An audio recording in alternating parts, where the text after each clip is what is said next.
So yesterday I got a package from FedEx left on the doorstep, and I didn't know what it was because I hadn't ordered anything in a while.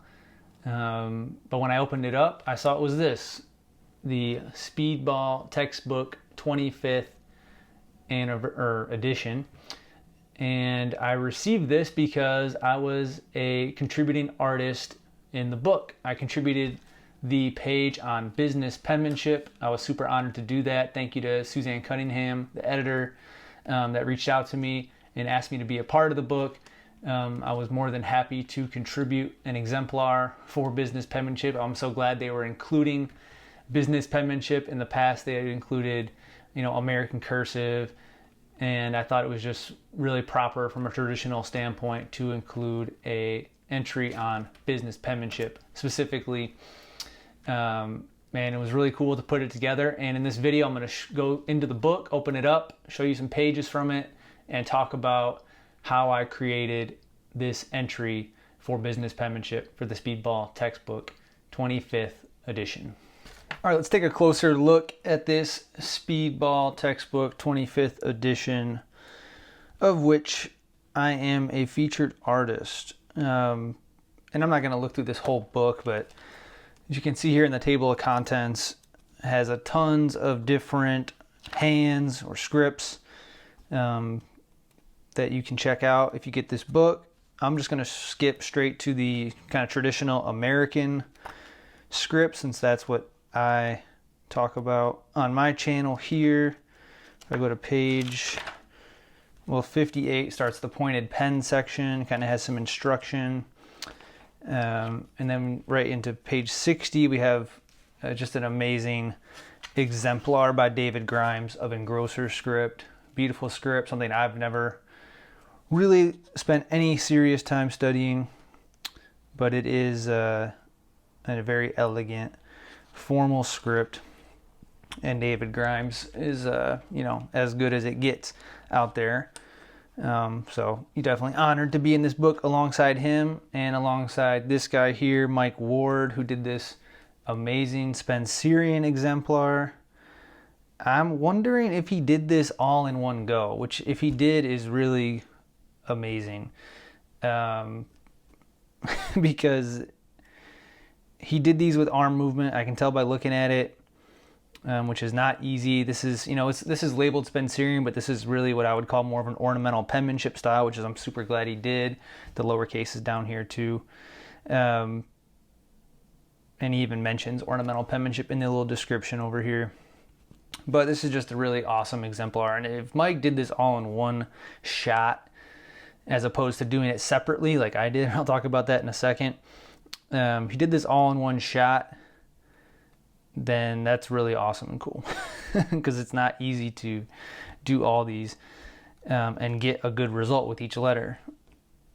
Man, I'd like to think that he didn't, because that would just be too crazy. But I know Mike is really talented, so it's totally possible he did do that all in one shot, all on the same page.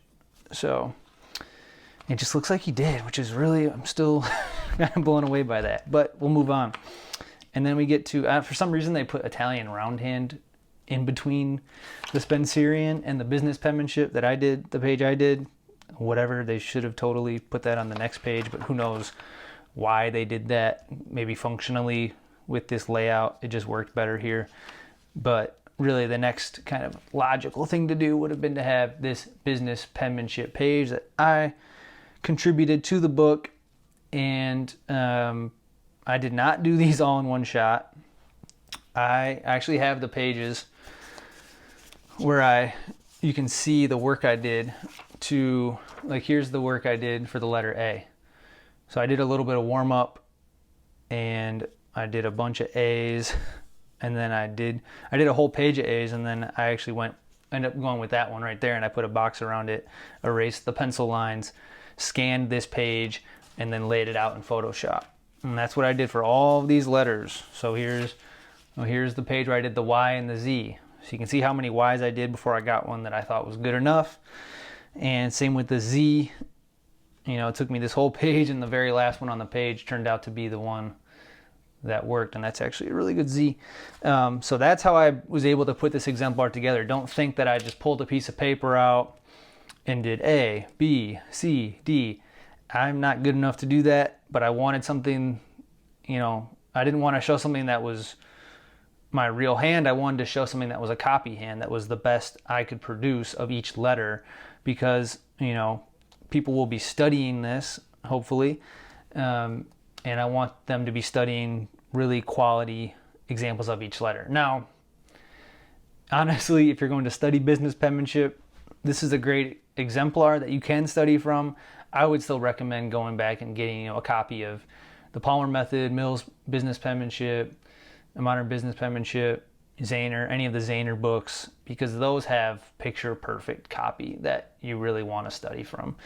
And, you know, if you study from this, these are not perfect by any means, and you might pick up a few things here and there that really aren't ideal.